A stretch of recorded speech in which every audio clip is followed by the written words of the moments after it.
tá? Bom, nessa conversa com vocês, eu vou falar sobre a legislação para experimentação em animais.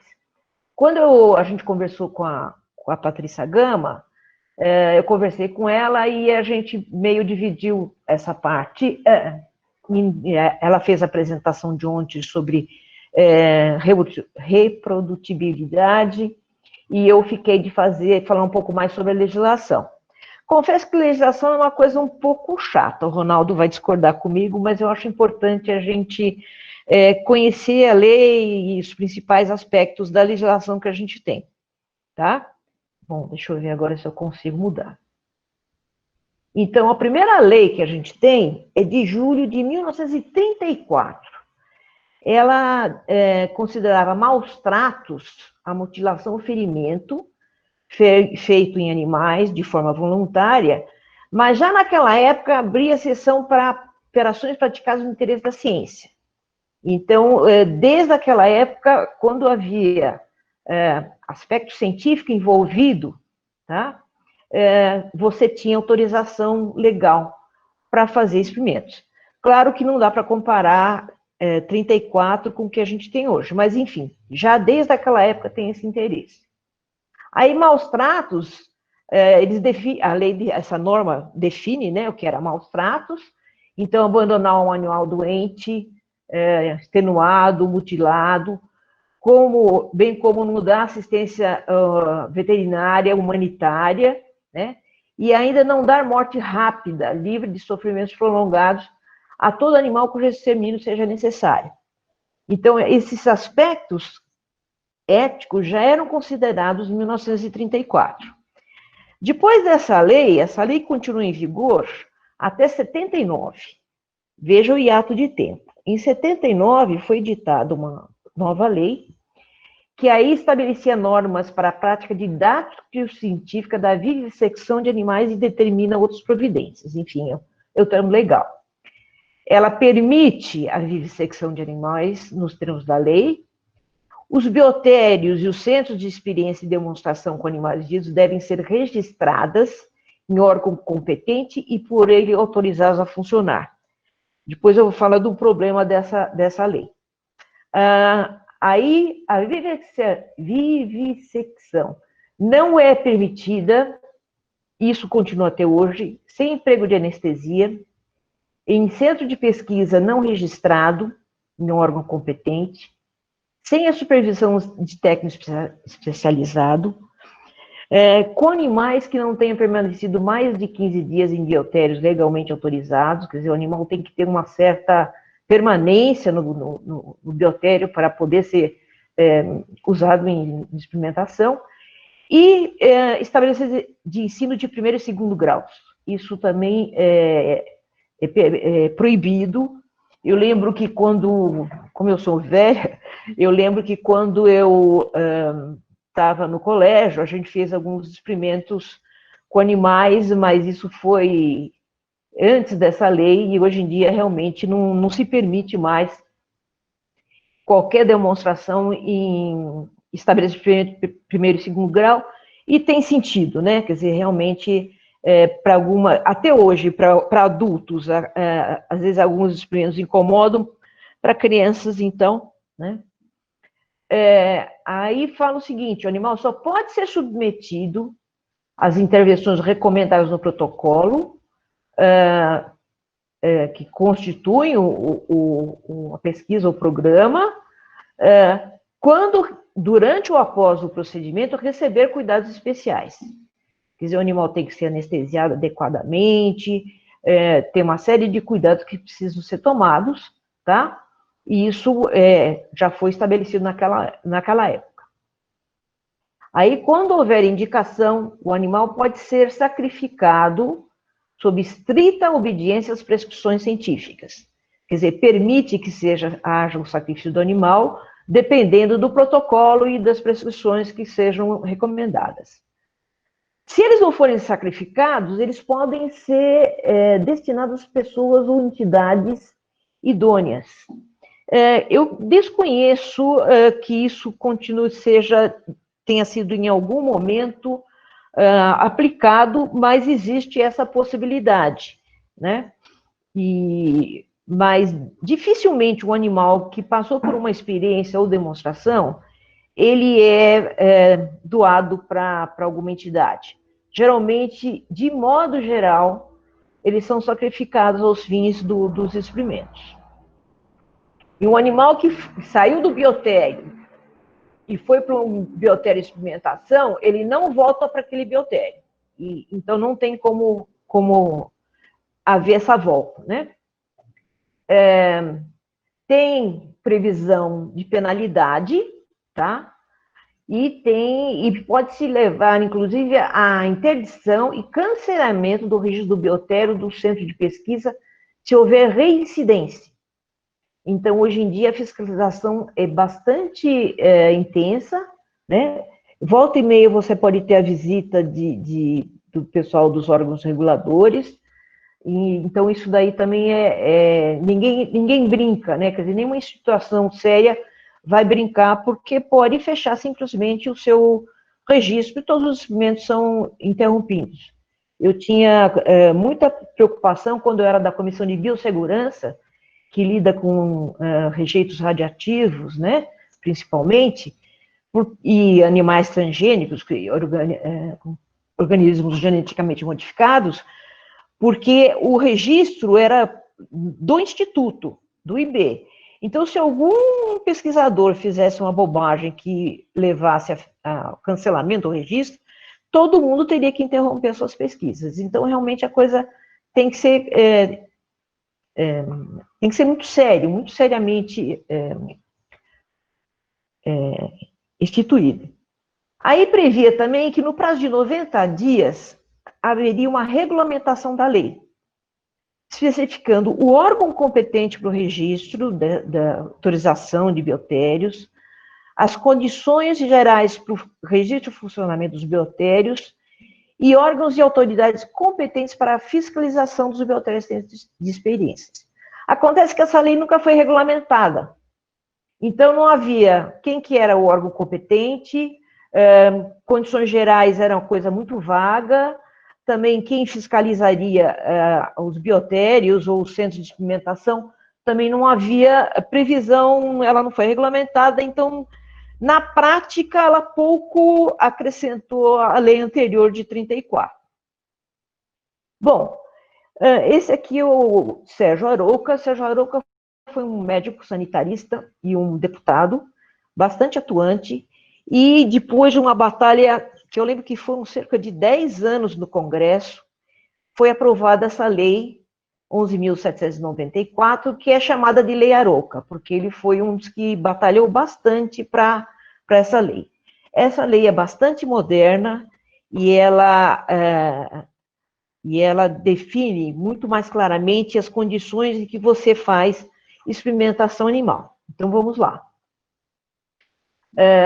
A criação e a utilização de animais tem que obedecer aos critérios estabelecidos na lei. A utilização é restrita a estabelecimentos de ensino superior e de educação profissional técnica de nível médio na área biomédica. Então, é bem específico. Então, experimentos em escolas de educação básica, fundamental, absolutamente estão proibidos, tá? Continuam restritos, e define o que é atividade de pesquisa. Toda aquela relacionada com ciência básica, ciência aplicada, desenvolvimento tecnológico, produção e controle de qualidade de drogas, medicamentos, alimentos, microbiológico, instrumentos, ou quaisquer outros testados em animais, conforme definido em regulamento próprio. As práticas zootécnicas relacionadas à agropecuária não se enquadram nessa lei. E, de fato, desde 1934, as atividades agropecuárias que envolvem a criação de animais para consumo humano, elas não são objeto dessa lei, tá? Cida, pode tirar uma dúvida? Quais são os animais alcançados pela lei? Por exemplo, quando eu estava no ensino médio, o professor trouxe para dissecção animais mortos, ele trouxe peixes e trouxe camundongos mortos. Como é que isso é dentro da lei? Peixe pode, camundongo não pode? O que é? Eu já vou falar, mas na realidade, assim, pelo que eu sei, mesmo que o animal esteja morto, eu não tenho certeza se você pode usar em ensino básico, tá? Sem ser ensino superior. Eu lembro que quando eu fiz, especialmente no colégio, a gente fez algumas coisas com animais que hoje não são mais permitidas. Mas é uma questão que eu não sei se está regulamentada, quer dizer, se existe algum impedimento do professor levar um animal já morto para a sala de aula. Isso realmente não sei. Mas eu já vou te dizer o que pode, que animais que estão enquadrados nessa lei. Bom, aí entra agropecuária, você entra gado de qualquer tipo, aves, etc., para consumo humano. Mas, por exemplo, você tem porcos que podem ser usados para experimentação. Especialmente para estudos de anatomia, o porco é o mais próximo do ser humano, tá? Então ele é muito usado, especialmente em faculdades de medicina, para treinamento de técnicas cirúrgicas, tá? E do ponto de vista fisiológico, o cão seria o mais próximo dos humanos, tá? Agora se usa muito o zebrafish.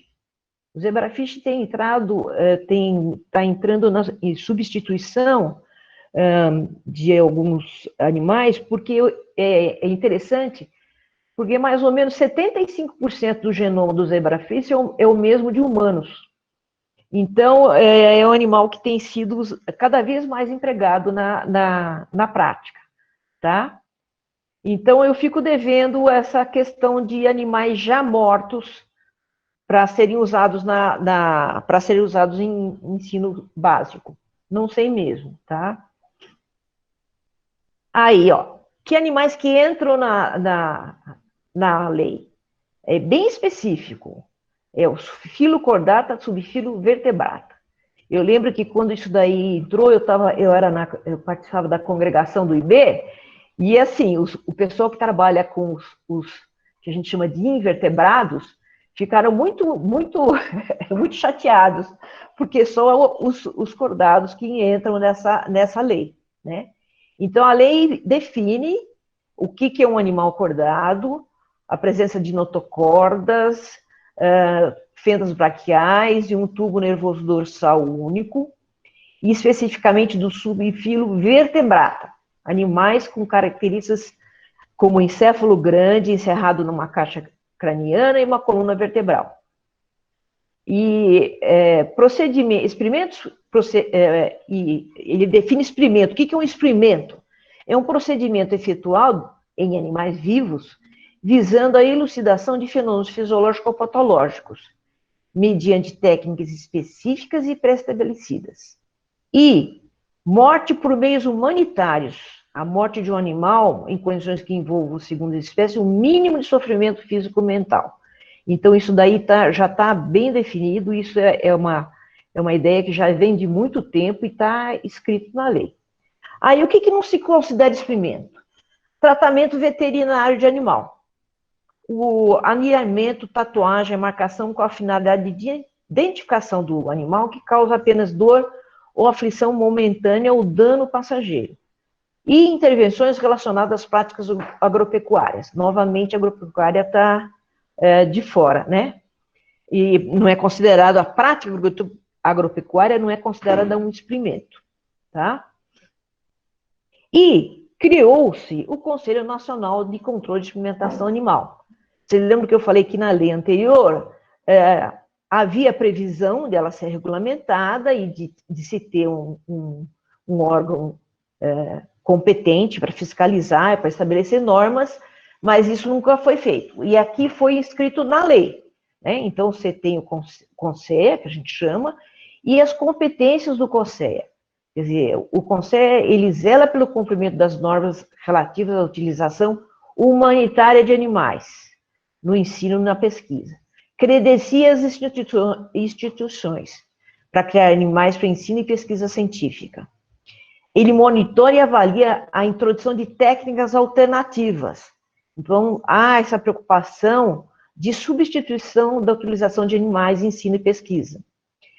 Estabelece e revê periodicamente as normas para uso e cuidados com animais para ensino e pesquisa, em consonância com as convenções internacionais do qual o Brasil seja signatário.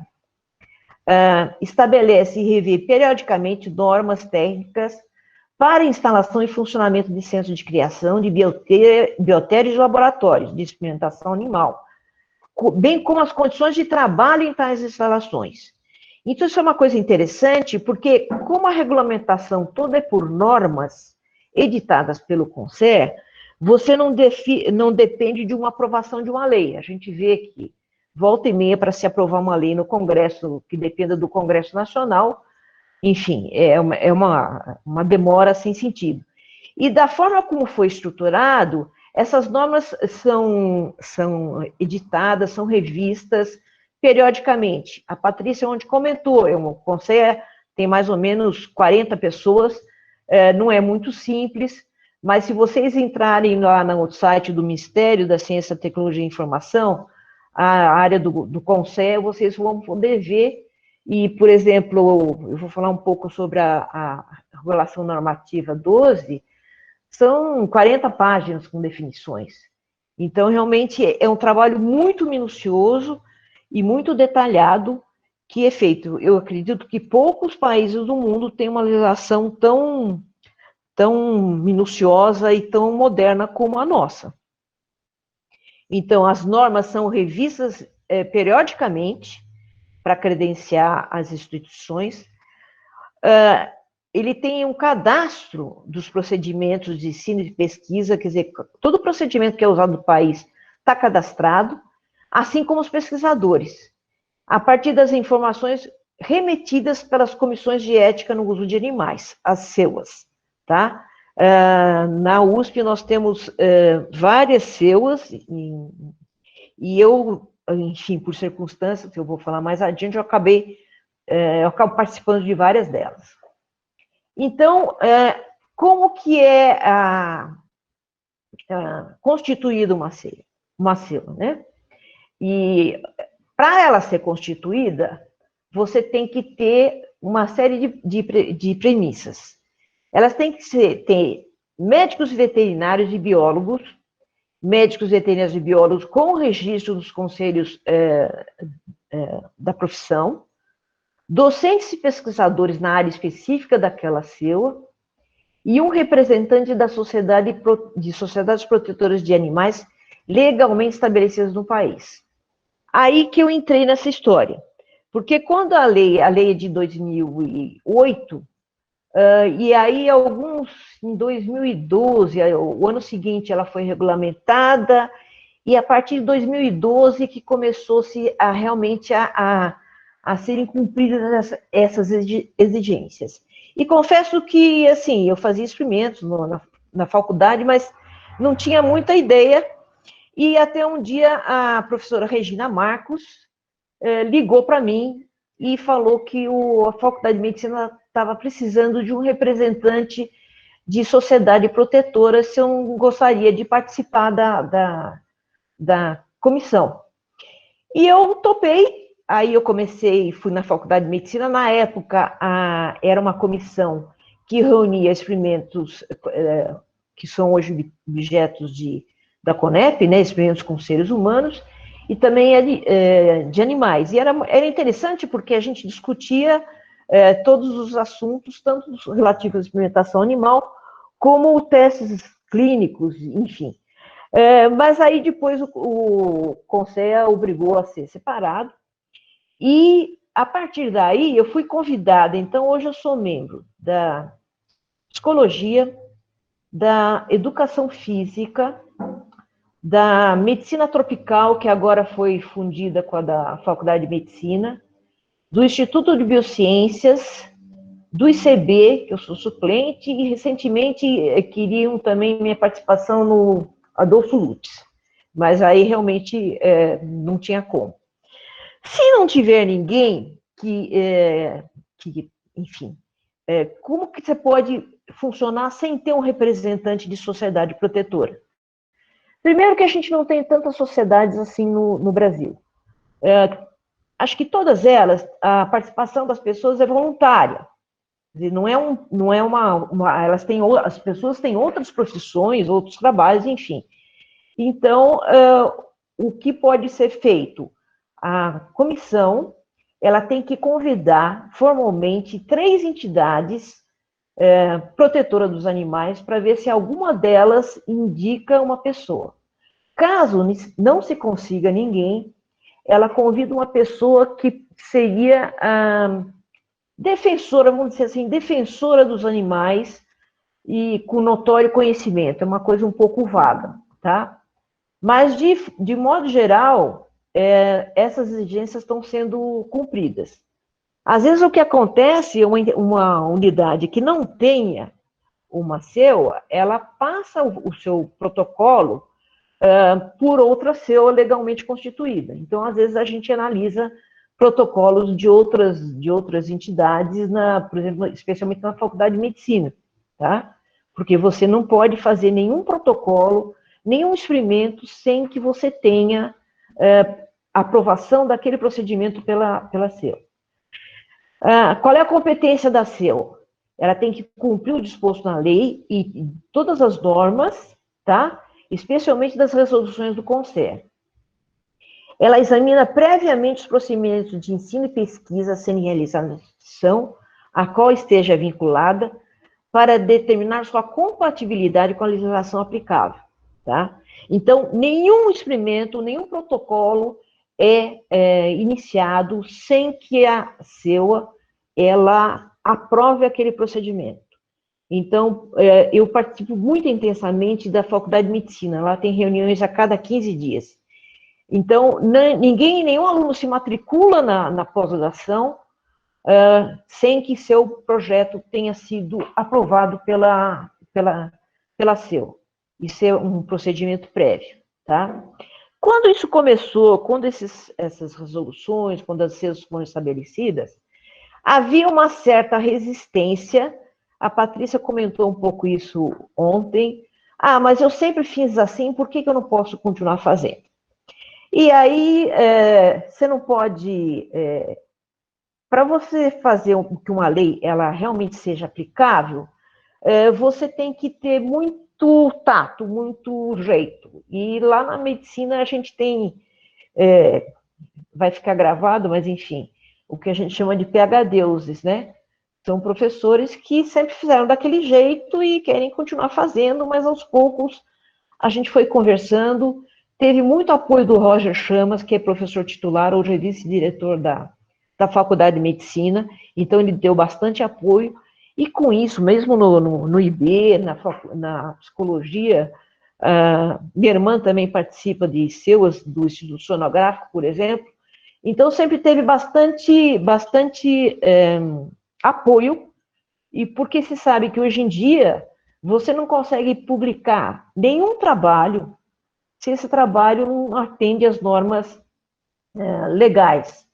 A Patrícia comentou ontem da RIV, né, que é aquelas normas internacionais, e esses procedimentos, essas normas, a revista científica, por exemplo, elas exigem que você apresente, né, o certificado que aquele protocolo foi aprovado e atendeu às normas humanitárias no trato de animais. Sem isso, você não consegue publicar, tá? Que ela faz também? Ela mantém um cadastro atualizado dos procedimentos, ela cadastra os pesquisadores, tá? Ela expede certificado, por exemplo, para um órgão de financiamento da pesquisa, você vai apresentar um projeto na FAPESP com experimentação animal, você tem um certificado para solicitar esse financiamento, para publicar em periódicos científicos. Ela notifica ao CONSEA a ocorrência de qualquer acidente com os animais nas instituições credenciadas. Eu confesso que, assim, eu não conheço nenhum acidente que tenha sido reportado nas instituições, porque o pessoal realmente cumpre essas determinações, né? Se houver descumprimento, tá? a CO vai paralisar a execução até que a irregularidade seja sanada. Se isso não acontecer, o CONSEA pode suspender aquela instituição até que todos os procedimentos sejam executados. Então, todas essas normas, elas garantem independência e autonomia de atuação. Então, as CEUs, elas se reportam ao CONSEA. Elas não se reportam ao diretor do instituto, ou ao reitor, ou ao governador, ou o que seja, tá? Então, você tem essa bastante autonomia.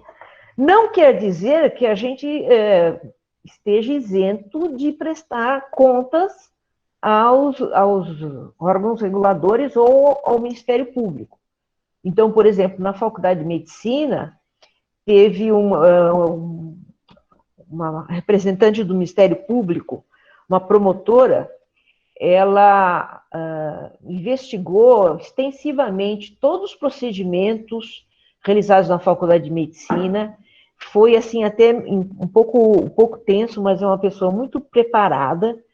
E, no fim de vários questionamentos, e porque os animais, e etc. e tal, até que, no fim das contas, o diretor falou o seguinte: olha, se os meus alunos, os meus residentes, eles não puderem treinar em animais, na hora que eles receberem o seu diploma e forem atuar num pronto-socorro ou num hospital de periferia, eles vão treinar nos pacientes. E aí ela se convenceu que realmente existem procedimentos que têm que ser feitos, especialmente nas faculdades de medicina, faculdades de veterinária, mas existe o que se chama de escusa de consciência. Então, os alunos podem decidir não executar aquele procedimento. Isso é meio complicado, especialmente nas faculdades de medicina veterinária, porque quando ele recebe o certificado, ele está, teoricamente, legalmente, habilitado a fazer uma cirurgia. Agora, se ele nunca fez nenhum treinamento cirúrgico durante a sua formação, ele vai fazer treinamento cirúrgico dos animais que ele receber para tratar. Então, existe essa escusa de consciência, mas ele a sua aplicação, eu considero um pouco complicada. Porque se você se dispõe a exercer uma profissão, você tem que exercer em sua plenitude, ou pelo menos ser preparado em sua plenitude. Eventualmente você fala, não, eu não quero fazer cirurgia porque não gosto, enfim. Aí eu vou só clinicar, tá? Então, existe esse caso.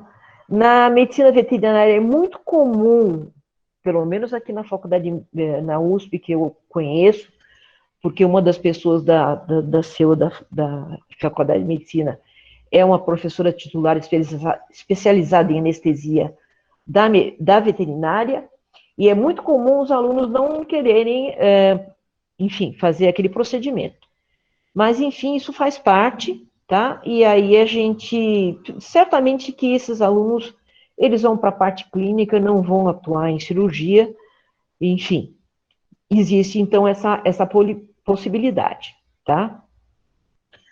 Bom, a gente já falou desses dois pesquisadores que estabeleceram os 3 R's da experimentação animal, né? Métodos alternativos, você usa, reduzir o número de animais, se isso é o mínimo possível, e refinar o procedimento a fim de minimizar o sofrimento. Esses princípios, eles estão implícitos nas recomendações da Lei Arouca e nas normativas dessa lei. Então, eu peguei aqui a resolução normativa número 12, que ela especificamente trata desses 3 R's, tá? Então, substituição.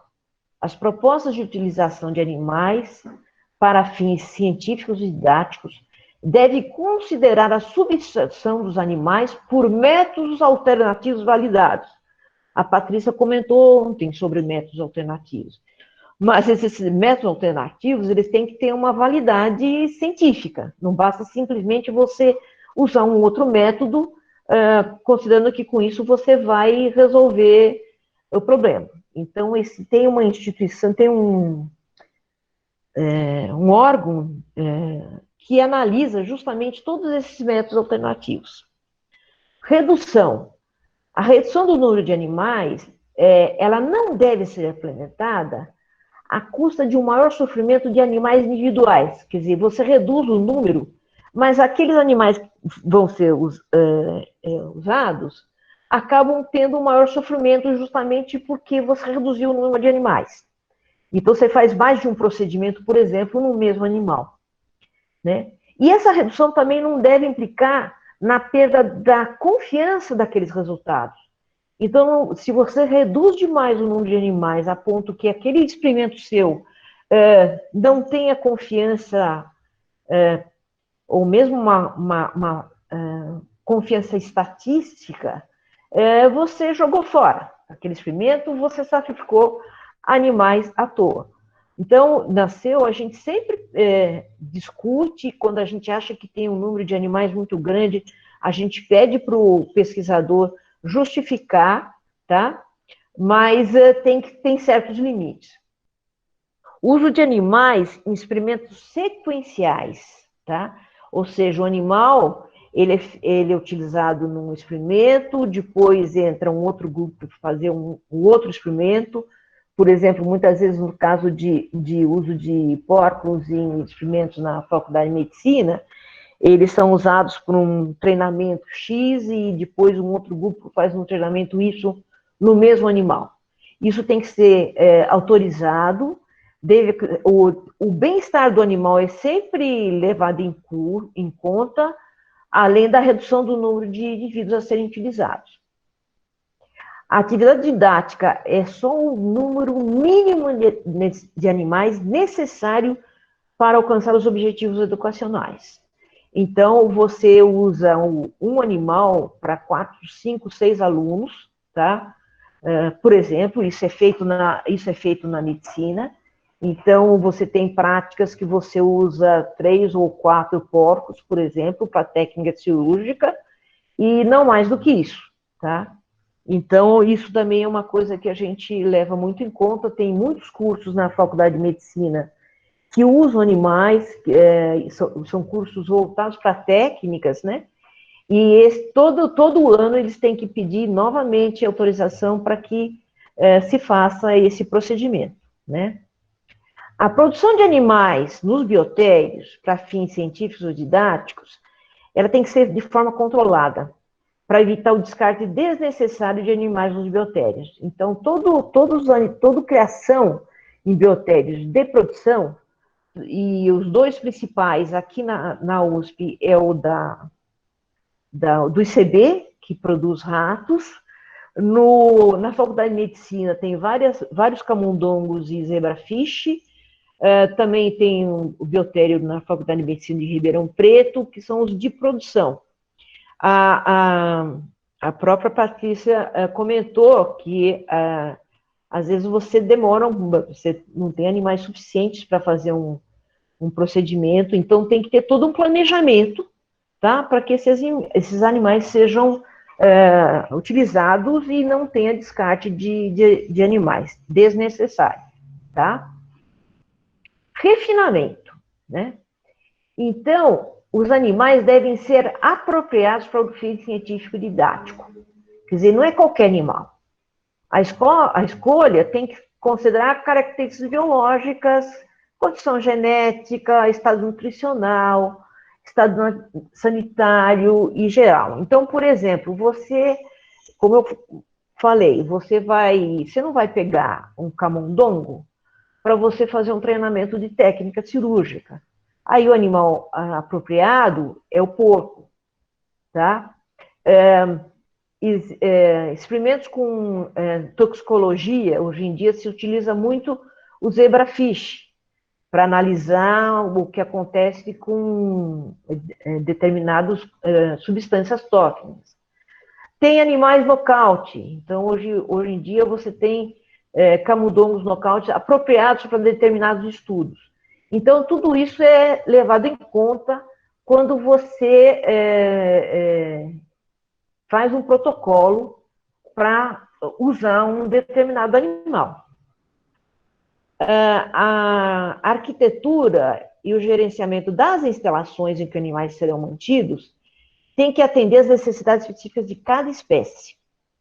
Quando isso não é o caso, você tem que ter, a proposta tem que ter apresentada, você tem que conter justificativa detalhada de por que você pode fazer nessas condições que não seriam as ideais. Os biotérios da Universidade de São Paulo, eles passaram por várias modernizações. O biotério do ICB levou 12 anos para ser construído. Agora nós vamos reformar o biotério de roedores do Biociências. Vai começar pelo da fisiologia, né? Os animais vão ser transferidos para outros locais e vai ser todo remodelado para atender as normas. E, recentemente, foram determinadas normas para peixes e anfíbios. Então, nós temos também um biotério no departamento, e ele também vai ter que passar por uma remodelação completa para atender justamente a essas novas normativas, tá? Se eu não me engano, nós temos, no momento, 43 normas regulatórias, tá? O transporte de animais não pode ser feito de qualquer jeito. Eles têm que ser transportados, abrigados, têm que estar alimentados, hidratados e utilizados em condições que atendam às suas necessidades específicas. O bem-estar dos animais deve ser consideração primária na provisão de cuidados, os quais devem ser baseados em suas necessidades comportamentais e biológicas. Então, isso o bem-estar do animal precede várias outras considerações, né? Pesquisadores e professores têm que empregar as melhores técnicas científicas educacionais disponíveis, tá? Tem que ter treinamento ou experiência nos procedimentos que realizam, tá? Ou esse procedimento tem que estar sob supervisão direta de uma pessoa competente no procedimento. Então, por exemplo, os procedimentos de treinamento na Faculdade de Medicina, os animais são anestesiados por um veterinário, não é o Eduardo, é um outro veterinário, especificamente, e ele fica presente durante todo o procedimento para garantir que aquele animal não esteja sentindo dor ou qualquer outro incômodo durante o procedimento. E ele também supervisiona a eutanásia ao final dos experimentos, tá?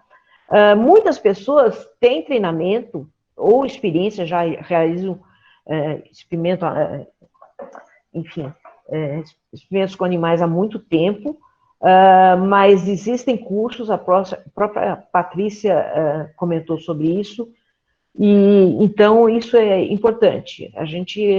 Geralmente a gente aprende quando a gente começa, a gente aprende com o nosso orientador, né?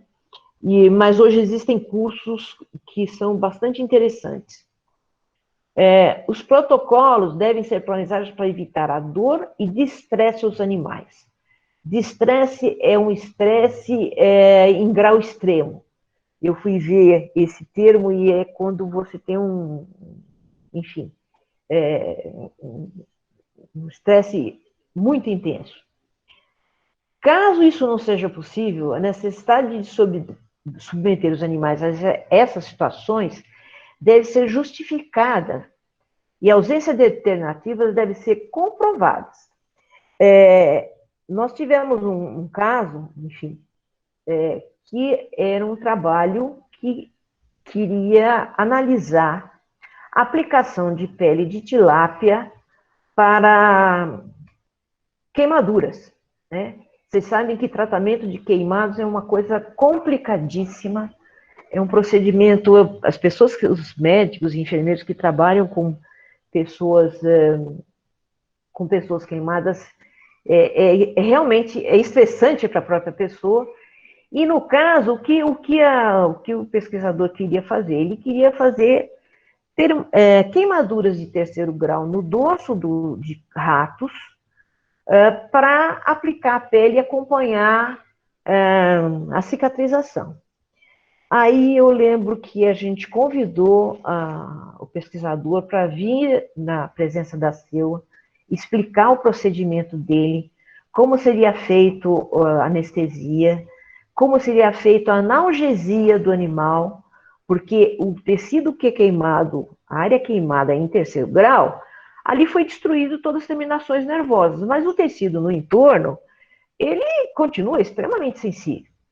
Bom, no fim das contas, depois de muita conversa, a gente não autorizou, foi a única vez que eu lembro, a gente não autorizou a pessoa a executar o experimento, porque a gente considerou que não seria possível garantir que o animal não estivesse com dor ou com estresse, enfim, intenso, tá?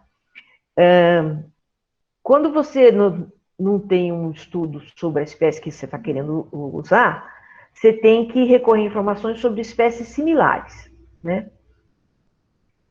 Um animal com sinais de dor ou de estresse não previstos na proposta deve ter esses sinais aliviados prontamente.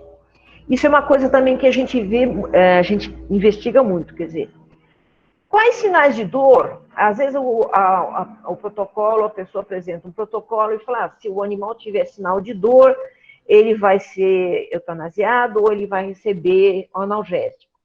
Aí a gente a gente pergunta, bom, quais são esses sinais de dor? Como é que você sabe que o animal está com dor ou está com estresse? Existem vários sinais que indicam que o animal está com dor, né? Isso é muito bem estabelecido para roedores, tá? Para lagomorfos, para coelhos. Então, você percebe que o animal está com dor ou com estresse. E o alívio dessa dor do estresse, ele deve prevalecer sobre a finalização de um projeto ou protocolo, né?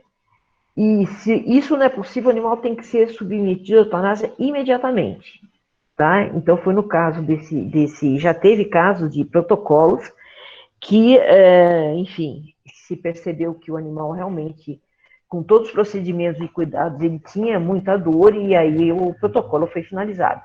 Então, isso é muito importante quando a gente for estabelecer um protocolo de experimentação animal, você se basear em dados da literatura, enfim, de profissionais competentes e habilitados, para você não fazer um protocolo que, de repente, você vai simplesmente descartar aqueles animais porque você não conseguiu manter o bem-estar. E veja, um animal que está com dor, os resultados dos experimentos realizados com esse animal, qual a garantia de que esse resultado é válido? Então, isso também é uma coisa que tem que ser considerada, tá? Então, atividades que causem algum tipo de dor ou de estresse e requeiram analgesia e anestesia devem ser executadas utilizando os procedimentos adequados às espécies. Então, isso é uma coisa importante. Muitas vezes, um anestésico, ele não tem poder analgésico. Então, o animal pode estar imobilizado, isso especialmente com bloqueadores neuromotores, o animal está paralisado, mas ele pode estar sentindo dor. Então, as técnicas de analgesia e anestesia, elas evoluíram muito nos últimos anos. Inclusive, graças à experimentação animal,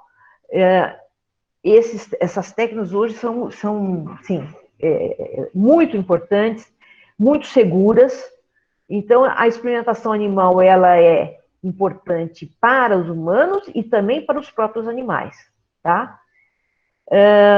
Tranquilizantes, analgésicos e anestésicos deve ser adequada à espécie, seguindo as boas práticas de medicina veterinária. Então, por exemplo, para peixes, a gente usa tricaína. Para mamíferos, se usa, é muito comum a ketamina e a cinazina, e também isoflurano, que é um anestésico enfim, ele é vaporizado, vamos dizer assim, tá? Então, você tem vários adequados para cada espécie, e hoje, então, a gente tem isso disponível. Em estudos de trauma são complicados, né? Enfim, existem alguns que você causa intencionalmente um trauma, tá?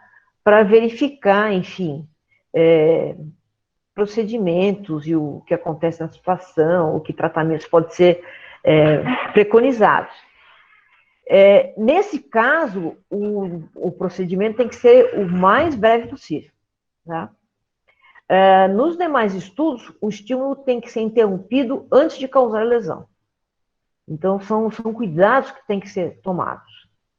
Agentes bloqueadores da atividade neuromuscular, como eu comentei, não pode ser utilizado sem anestesia geral adequada. Porque bloqueia a atividade neuromuscular, mas o animal pode estar sentindo dor, tá? E exceto em animais cuja percepção sensorial tenha sido eliminada por circunstâncias. Sem isso, você não pode realizar aquele procedimento simplesmente com um bloqueador neuromuscular, tá? Nesse caso, tem que ser monitorado para ver como o animal está se comportando, né? E atividades científicas ou didáticas envolvendo o uso de animais devem ter a duração mínima compatível com a obtenção dos objetivos do projeto. Ou seja, nenhum experimento pode se ir além daquilo que foi previsto como o mínimo para se obter resultados confiáveis, né? Eutanásia. Eutanásia é um procedimento em que você sacrifica aquele animal. Ninguém gosta de fazer eutanásia, mas isso muitas vezes deve ser feito. Por exemplo, se você faz um procedimento que prevê que você, ao fim do experimento, da aplicação daquele produto ou daquele medicamento, você vai analisar diversos órgãos do animal, o animal tem que ser eutanasiado, tá? Então, quais são os princípios, né? O que é adequado no método de eutanásia? Primeiro, tratar o animal com o máximo de respeito. O manejo pré-eutanásia deve ser baseado nas características comportamentais de cada espécie, no sentido de minimizar o risco de ansiedade, dor ou lesões antes da perda de consciência. Isso é bastante importante porque os animais têm uma sensibilidade que a gente, às vezes, a gente até nem percebe. Então, por exemplo, se você vai, por alguma razão, eutanasiar vários animais, você tem que tomar muito cuidado. O ideal é que você faça um a um no ambiente e distante dos outros que serão eutanasiados, porque eles percebem o que está acontecendo, tá? Então, isso é uma coisa que é bastante importante. O método tem que produzir imediata perda de consciência, tá? Seguido de parada respiratória e cardíaca e perda da função cerebral. Então, ele perde a consciência, aí você tem parada respiratória, cardíaca e, por fim, você vê que a função cerebral está, enfim, finalizou.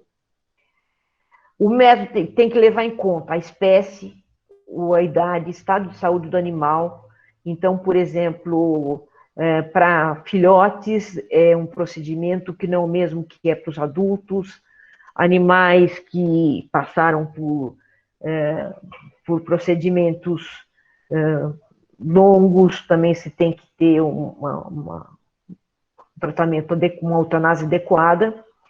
E a morte dele, você tem que confirmar a morte, a eutanásia, antes do descarte do cadáver. Esse termo é horrível, mas é o termo que a gente usa e que está na lei. Então, por exemplo, hoje tem o que a gente tem, quando você, enfim, o pesquisador termina um experimento, ele sacrifica os animais, eventualmente remove órgãos, e os remanescentes, as carcaças, elas são ensacadas, etiquetadas e elas vão para um freezer. E tem uma firma que passa uma vez por semana, enfim, e recolhe todas essas carcaças para incineração. Então, a USP, ela contrata uma empresa que faz esse procedimento. E tem umas coisas muito interessantes, né? Como eu falei, se usa muito porcos na faculdade de medicina.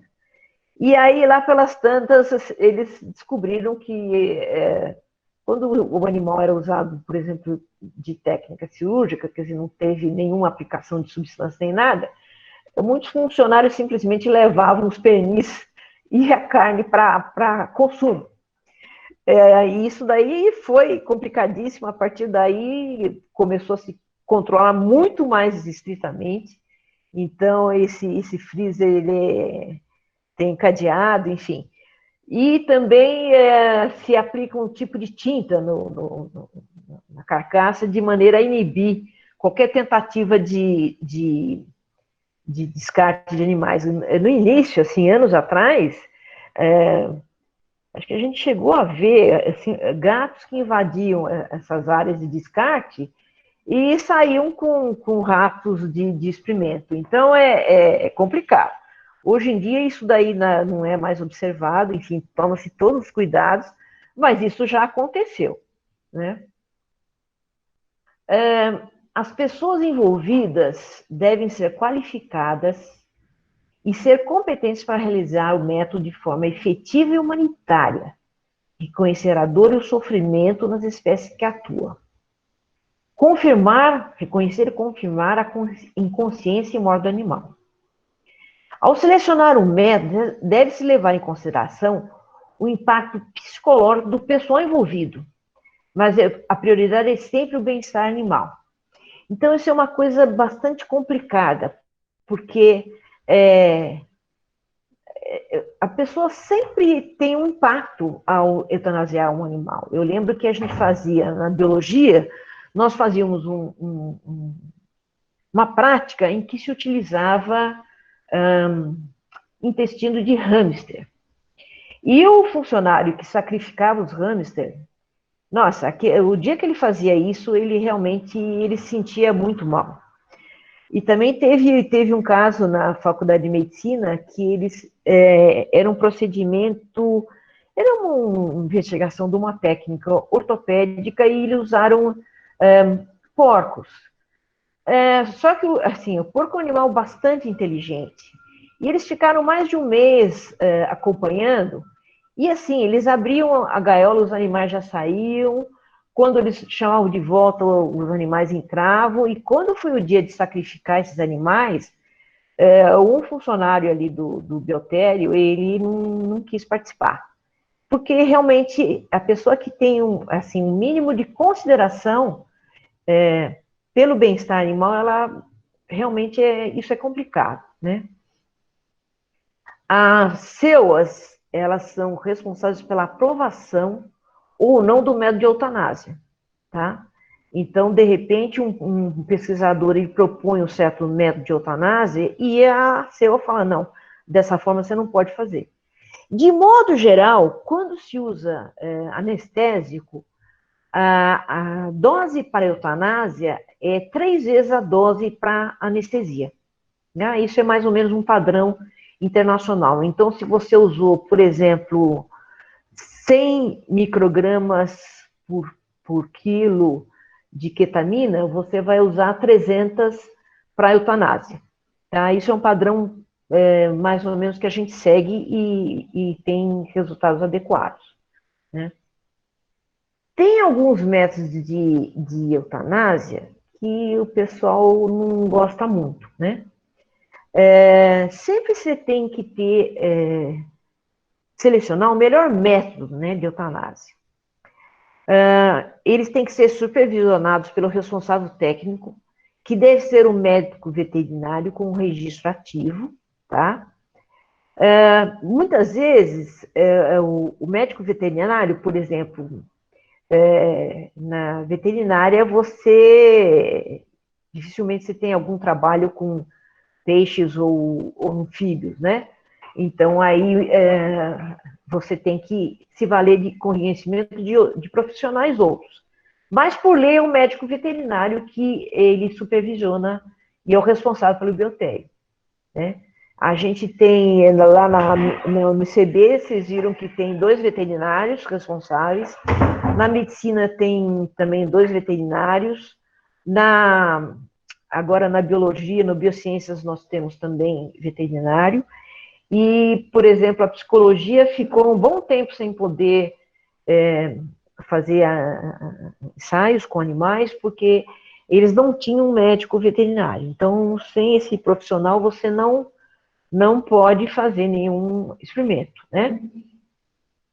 E para assegurar que o procedimento seja realizado de forma humanitária e eficiente, eles propõem um rodízio dos profissionais treinados para esse fim. Então, por exemplo, na biologia, nós temos, na fisiologia, na genética, existem os técnicos, que são os técnicos que fazem essa eutanásia, ou técnicos de laboratório que fazem eutanásia ao fim dos experimentos. E aí se considera que seja o mais adequado você fazer um rodízio entre esses profissionais, tá? Bom, de modo geral, a população não aprova ensaio com animal, tá?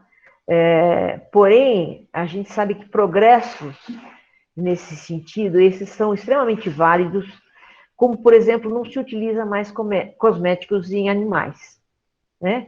Os testes de irritabilidade que antes eram feitos na córnea de coelhos, agora eles são realizados com segurança em ovos embrionados. Porém, em outros campos, esse avanço ainda não se concretizou. E aí a gente volta ao caso do Instituto Royal. Então é bastante interessante, né? Esse caso, eu acho que ele é emblemático.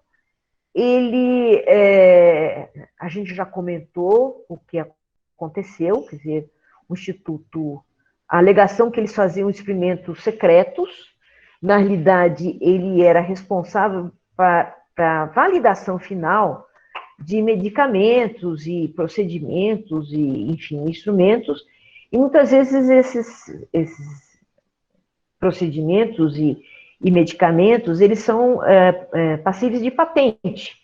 Então, não era possível você ter, enfim, abrir os registros do Instituto. E aí começou a se criar uma celeuma, eu nem sei como é que começou a história, que resultou na invasão do Instituto. Eles tiraram os animais de lá. O primeiro foram os cães, né? Os beagles. Depois houve uma segunda invasão, aí os ratos e camundongos também foram tirados. Mas o que aconteceu é que depois, e tem vários relatos, vocês entrarem no site de busca, muitos desses animais foram abandonados simplesmente. Então, foram encontrados beagles vagando, ratos e camundongos foram simplesmente largados. Quer dizer, qual é o sentido de você fazer esse tipo de invasão a pretexto de proteção animal? E como eu comentei, em função disso, hoje em dia, no Brasil, você não tem nenhum lugar em que você atenda aos requisitos legais da Anvisa para você ter um medicamento aprovado. Então, ele tem que ser testado em pelo menos 2 espécies animais diferentes, tá? Ratos e camundongos é uma espécie, mas não basta. E não basta você fazer em camundongo e depois você testar em rato. Não, são realmente espécies diferentes. E com isso, eu já comentei, a vacina, por exemplo, vacina da dengue, que está sendo desenvolvida aqui, os testes finais com animais serão feitos no exterior. E é temerário você usar qualquer medicamento sem esses procedimentos.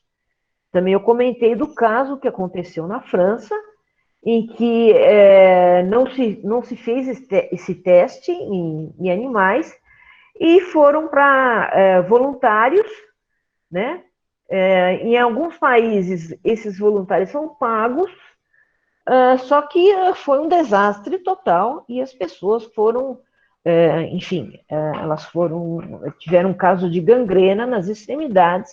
Isso provavelmente teria sido evitado, porque seria percebido em estudos com animais, tá? Então, tem muitos procedimentos que realmente tem coisas que a gente não consegue entender.